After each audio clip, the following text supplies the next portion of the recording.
Hey y'all. So I'm back. In my last video, I was talking a smidge about mitochondria and why. Well, I wanted to circle back to talk about why it's so important and why we do need to put a little time and thought into it to make sure, one, especially if you're trying to, revitalize your fertility or even for your overall longevity and health, mitochondrial health is pretty important. So I wanted to circle back and talk more about it today. So let's get into it.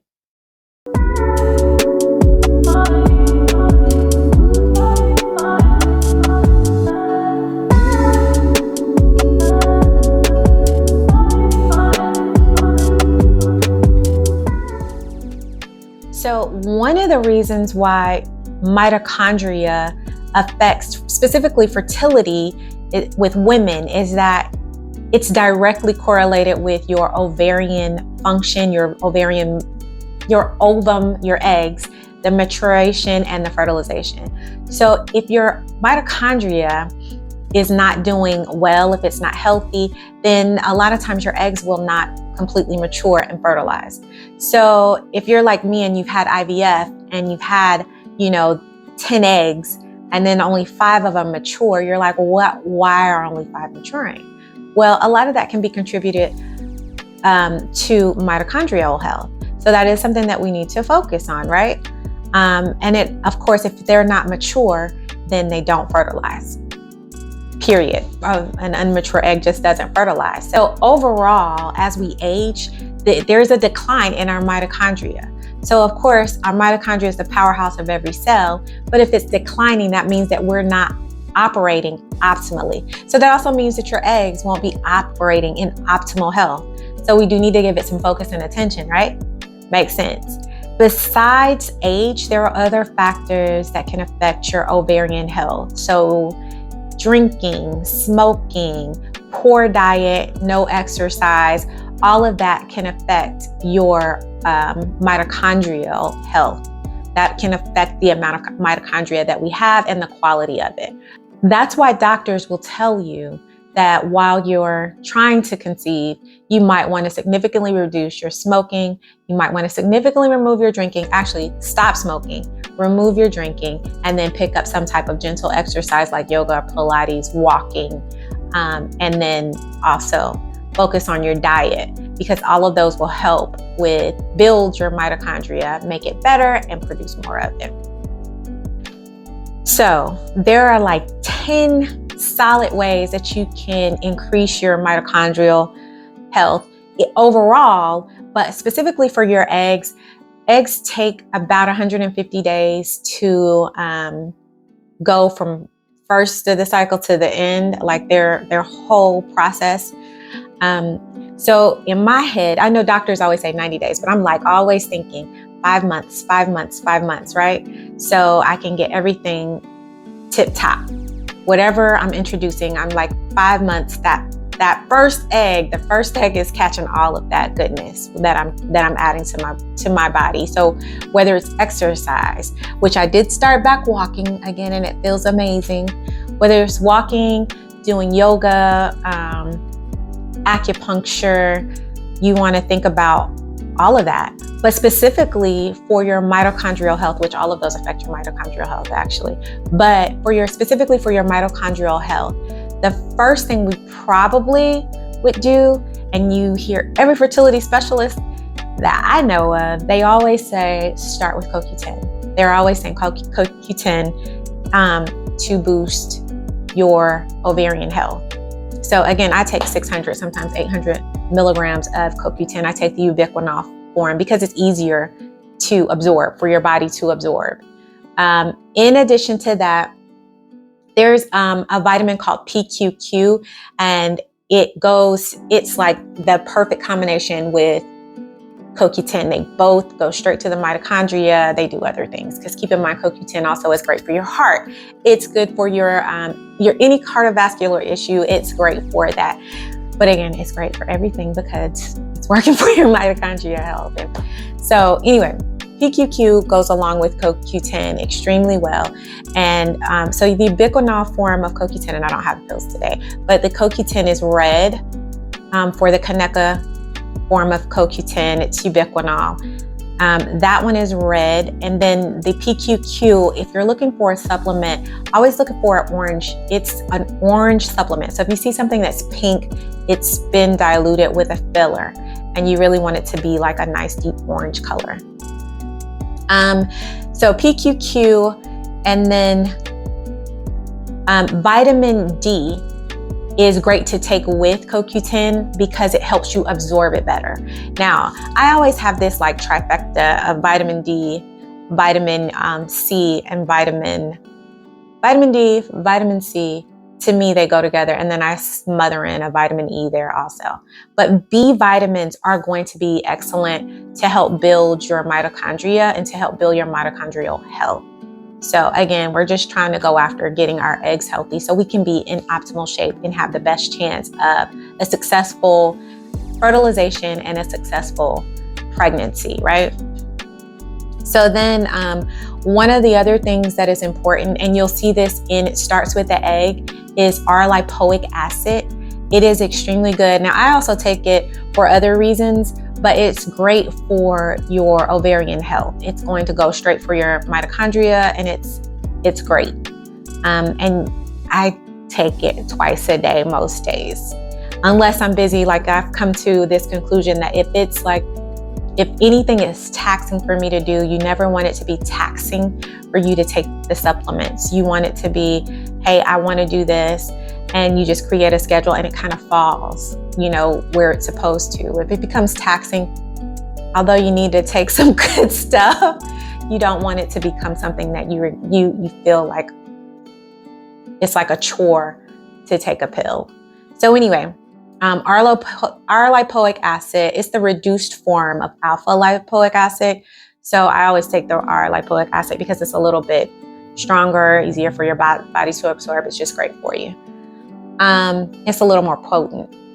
And then there's NMN, and you'll see NAD+. So you might see, actually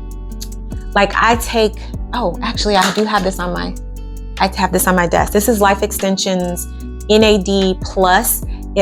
It's the cell regenerator, and it has resveratrol in it. So resveratrol is not on my list, but it is great for your mitochondria as well. So I take this one, and I take it from day 1 of my cycle through ovulation. Once you're at the end of your cycle, or once you're into your luteal phase, so past ovulation of your cycle, the resveratrol in this particular one, they have a regular NAD+, but the resveratrol can thin your line, and you don't want to do that. But they do have a regular NAD+. The thing about NAD is that you want to take the NMN precursor to it. So this particular one is actually the correct form. It just says NAD+. So, but it is Niagen. You'll see I apologize. I did not mean to go this deep in the weeds with this. The only thing that you need to know as far as the NAD+ is that the precursor is easier for your body to absorb than NAD+. The rest of this is kind of deep in the weeds, and we don't need to go there. But I'll let everyone listen that wants to hear my explanation. True. Carry on. Niagen, also, that's been a product that's been on the market for a long time, advertised for different things with health and well-being, but I choose to take Life Extension. Like I said, it's the form I take, and it is the precursor. So NAD, you don't want to take an actual supplement that is NAD. You want to take the precursor to it, which is NMN. And again, this is good for mitochondrial health. So this is good for longevity, to live healthy and happy and make your cells heal themselves, which I am huge on, your body healing themselves, even if I'm supplementing. So it's better than surgery, right? So anyway, NMN, or it's the precursor to NAD+, or NAD. So like I said, this is actually the correct version of this one. It just says NAD+. Anywho, so you want to take NMN, and then A great thing is melatonin. So you can supplement with melatonin, or you can also, there's a couple of things you can do. If you get out in the sun, it's like counterintuitive, but if you get out in the sun when you're raising your vitamin D and whatnot, you actually raise your melatonin as well. So if you're out enjoying the sun, your melatonin naturally rises. So that's also one of the ways that you can raise your melatonin. And I'll tell you another way that you can raise your melatonin also. I said vitamin C, vitamin D. A good B complex vitamin is always good for your mitochondrial health. And then another complex thing. So glutathione is, along with melatonin, they're both like these super strong antioxidants, and antioxidants help heal and build your mitochondria, right? So they're helping build and heal your mitochondria, make it stronger and produce more of it. Well, glutathione, from the author of It Starts with the Egg, Rebecca Fett, she did advise me that glutathione is probably not the best supplement to take because your body will stop producing it. So you want to take a supplement called NAC, and I've talked about this before, but NAC is the precursor to glutathione. So it will help you with producing your glutathione. And it's, again, arguably one of the strongest antioxidants. Antioxidants help build your cells and your mitochondria, so it's helping everything. I also take NAC for my endometriosis, but we're not talking about that. And then probably the last supplement that I would suggest is fatty acids. So omega-3 is a great one. And then I take omega-3, and then I also take a supplement called fatty 15, which is C15 is fatty acids, and it's dropping the best parts of fatty acids into your body. So if you hear scratching on the door, it's my dog. He's outside of the door, wanting to get in my lap because it's nap time for him.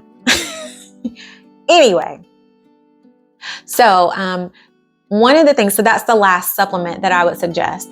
You don't have to take all of this. You don't have to take any of them if you don't want to. You can say, oh, I'm just going to, take an acai berry. I love acai berries. Acai berries are great for your antioxidant. They're a great antioxidant, extremely strong and potent. You might say, oh, I just want to eat pomegranates or drink pomegranate juice. It's completely up to you. I do take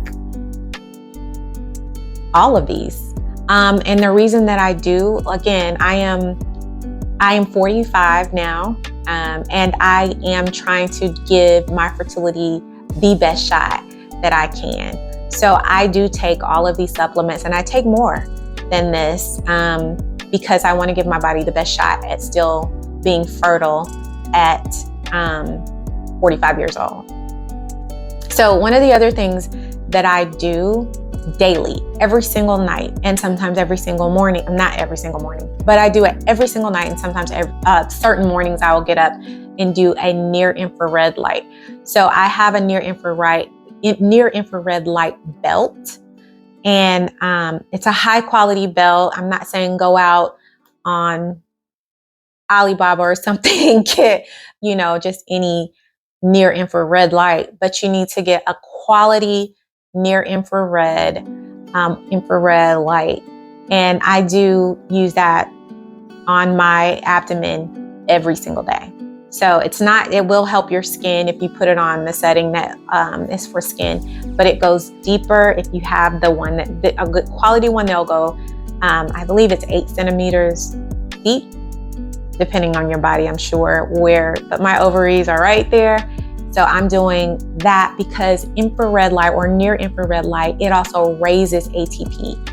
So ATP that's what mitochondria produces, ATP. So we need that power and those cells to be rejuvenated and healthy. So that's my goal. I've been doing it now for not a year, probably doing it for about 8 months, because I know it takes time to build and it doesn't work overnight. Nothing works overnight. And if somebody tells you, hey, this is going to make you get pregnant tomorrow, unless you're already in optimal health, don't count on it. You have to put the time and effort into it. So one of the other things that I'm just finding out about that helps build your mitochondrial health is intermittent fasting. So the act of, you put, like, I naturally intermittent fasting is just something that I've done for a very long time. I won't have my first meal until 1 or 2 o'clock in the afternoon. And then you limit your hours that you eat. So you might not eat, if I eat my first meal at 1, I might not eat my last meal, or the last thing I put in my mouth for the day might be 8 besides water. So it might be like 8 or 9 o'clock, right? So you could give yourself 6 hours, you can give yourself 8 hours, do your research on intermittent fasting. But yeah, that's one of the things that I was surprised that help with rebuilding your mitochondria. So I was like, really? I do that anyway, that's great. So yeah, look into it. That's one of the best ways of building mitochondria. So there's so many things that I know that I've mentioned in this video, but there's a lot of different ways for you to get where you want to go. There's a lot of different ways, period. And you don't have to do all of them. You don't have to do any of them if you don't want to. Like I said, I'm doing all of these things, but it's not because I'm 45. So I want to give myself the best chance. You do what you feel is right for you. I think we should do that in every step of our lives. But I did get a lot of this from It Starts With the Egg by Rebecca Fett. A lot of it I did my own research and then verified with her. I asked her, and she was pushing out the second version of her, or I think the last version. I'm not going to say the second. It's not, I don't think. But the last version of her book, and it was in the updated version, about the red light therapy and PQQ. Those things they're in the latest version of her book. So it was perfect timing.